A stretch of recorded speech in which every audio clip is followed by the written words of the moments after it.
Welcome to the second installment of our new series dedicated to the latest news in artificial intelligence. As those who closely follow the channel already know, we have made an unwavering commitment to tracking these updates, publishing religiously every Thursday and Sunday. The speed at which this sector is advancing doesn't even let us blink. And this week in particular, we have witnessed a turning point. The absolute focus of the industry has shifted. We are no longer just talking about predicting the next word, that famous next token prediction that brought us here. Now, the obsession is the optimization of deep reasoning and the total automation of graphical user interfaces. We are teaching machines not just to speak, but to think before they speak and to use tools exactly as we would. Let's start by analyzing the massive blow Anthropic has just delivered. On February 17, 2026, they deployed Claude Sonnet 4.6. The fascinating thing here is the naming convention.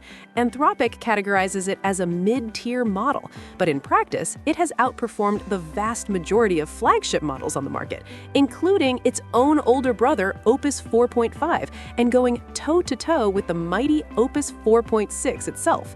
The first major technical innovation this model brings is its 1 million token context window, currently in beta. But it's not just the size that matters, it's how it manages it. They have introduced a mechanism called context compaction. Basically, as the conversation drags on and you approach the model's memory limit, this system automatically summarizes the oldest information. This drastically increases the effective context length without the model losing its ability to find that tiny piece of data hidden in a mountain of text, what we in the industry call the needle in a haystack test. But where Sonnet 4.6 truly shines is in its adaptive thinking. Think of adaptive thinking like an expert student facing an exam. If you ask them what 2 plus 2 is, they answer instantly, without expending energy. But if you ask them to solve a complex differential equation, the student pauses, takes out a piece of scratch paper, does their internal calculations, erases, corrects, and finally gives you the right answer. They don't invest the same mental energy for everything. That's exactly what this model does. It evaluates the complexity of your prompt and decides in real time how many internal reasoning tokens it needs to generate before outputting a response. This masterfully optimizes the balance between latency, computational cost, and output quality. And if that wasn't enough, the most disruptive breakthrough of Sonnet 4.6 is its native ability to use computers without relying on application programming interfaces, the famous APIs. In the OS World benchmark, which is the ultimate test for evaluating how an AI automates browsers and operating systems, this model reached an all-time record of 72.5% accuracy. It can interact with complex visual elements, navigate legacy systems, and handle web applications entirely on its own. It is, for all intents and purposes, an agent capable of doing QA testing or data entry by itself. If we look at pure abstract reasoning, in the ARC-AGI-2 test, it scored 60.4%, trailing only behind giants like Opus 4.6, Gemini 3 DeepThink, and a hyper-optimized version of GPT 5.2. Furthermore, in software engineering, it shows unprecedented problem-solving rates in massive codebases. While Anthropic dazzles with software, OpenAI is immersed in a titanic restructuring of its strategic and financial architecture, preparing for its imminent IPO. Although they haven't launched a foundational model this week, leaks show us an inescapable reality. They have hit the Inference Wall. Internal documents reveal that the costs of running these models, as in inference, multiplied by 4 during 2025. The culprit? Precisely the implementation of these deep reasoning models, like the O3 series and the upcoming GPT-5. Thinking costs money, and this has reduced OpenAI's adjusted gross margin from 40% to 33%. Subscribe to the channel so you don't miss anything from the space sector. To solve this, they are focusing all their resources on Project Stargate, orchestrating massive computing clusters. We know on good authority that they are developing advanced iterations of GPT 5.2 with a clear goal: mitigating hallucinations. To do this, they are using neurosymbolic approaches. This means they are combining the intuition and flexibility of neural networks with the mathematical, unbreakable precision of symbolic logic engines, a path very similar to the one DeepMind took with alpha geometry. But the financial news of the week is the cancellation of a macro infrastructure project. Nvidia and OpenAI have scrapped a previous $100 billion deal that aimed to create a long-term joint infrastructure. Instead, they have opted for a direct capital injection. Nvidia has put $30 billion directly into OpenAI. This investment is just one part of a massive funding round aiming to surpass $100 billion in total raised capital. The clever and strategic part of this move is that the money Nvidia gives to OpenAI goes right back into Nvidia's own hardware supply chain. OpenAI will use those funds to buy AI accelerators, those highly coveted high-performance GPUs, and equip their data centers. It's a brilliant strategic move that allows OpenAI to massively scale its computing power, guaranteeing the hardware needed to train and run the next generation of models. And speaking of giants that never rest, Google has launched Gemini 3.1 Pro, the new engine powering its advanced agent. What stands out here is Google's aggressive lifecycle strategy. They have applied almost immediate planned obsolescence, deprecating the previous version to force all users and developers to migrate to the new model. It's already available in the API, Google Studio, the CLI, the mobile app, Notebook LM, and their mysterious anti-gravity tool. This rush to migrate clearly tells us that this new model is much more efficient and cheaper for Google's servers to run.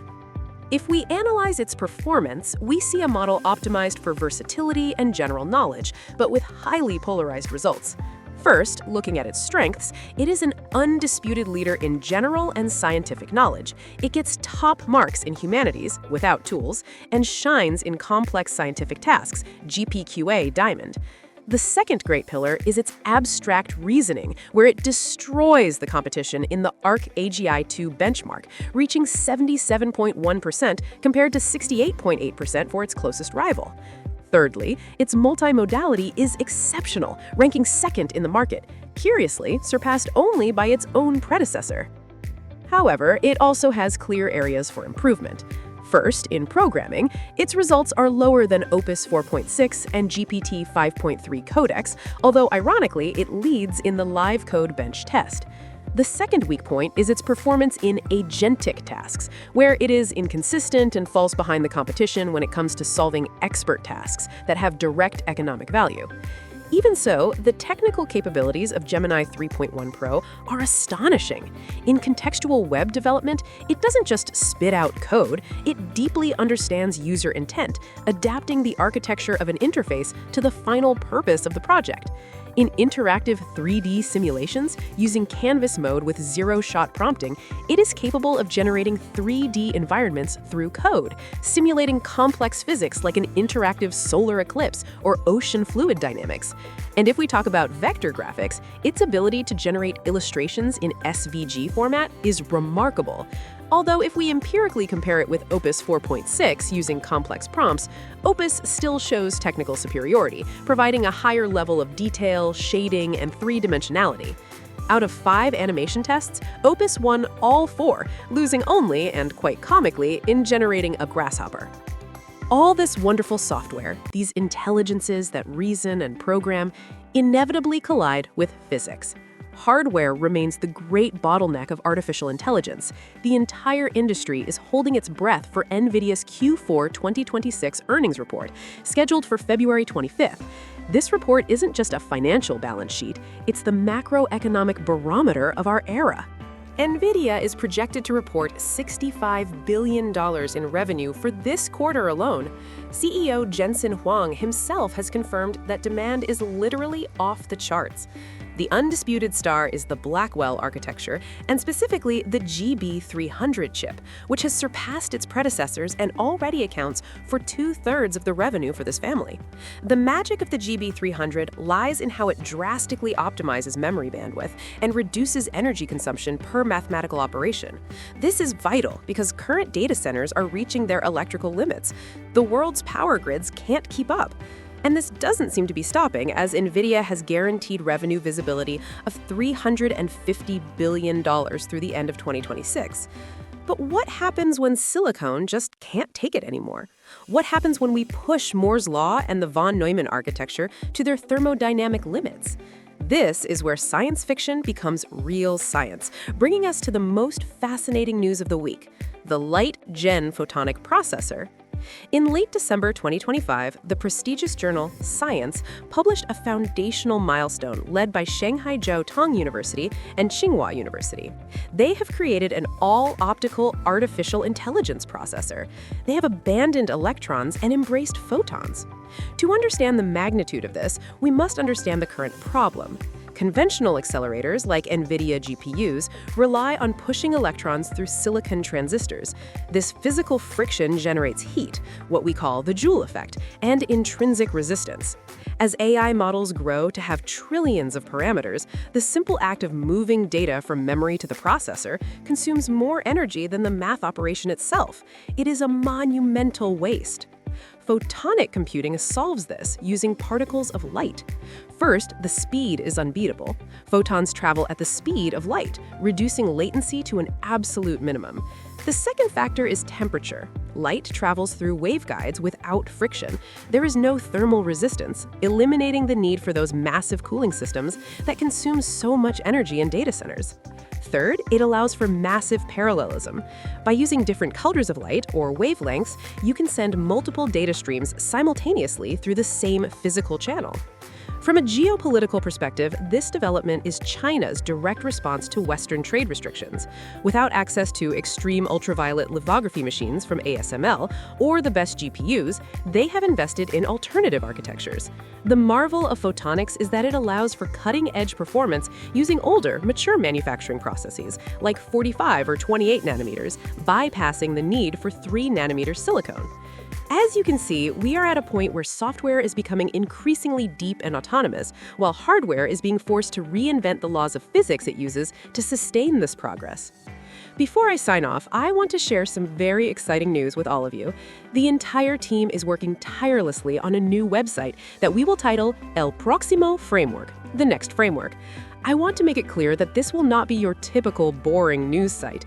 It will be a complete ecosystem where we will dive even deeper into artificial intelligence and, pay attention to this, we will integrate the content from our sister channel, El Próximo Framework in the Space. In fact, we will have an exclusive section dedicated to carrying out real space engineering projects driven by artificial intelligence algorithms. It's going to be spectacular, and we can't wait for you to see it. It has been a dense and fascinating journey through this week's technological frontier. Now I would love to read your thoughts.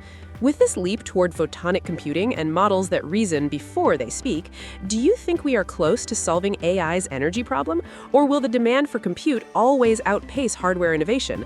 Leave me your opinion in the comments. I want to know what you think. See you in the next video.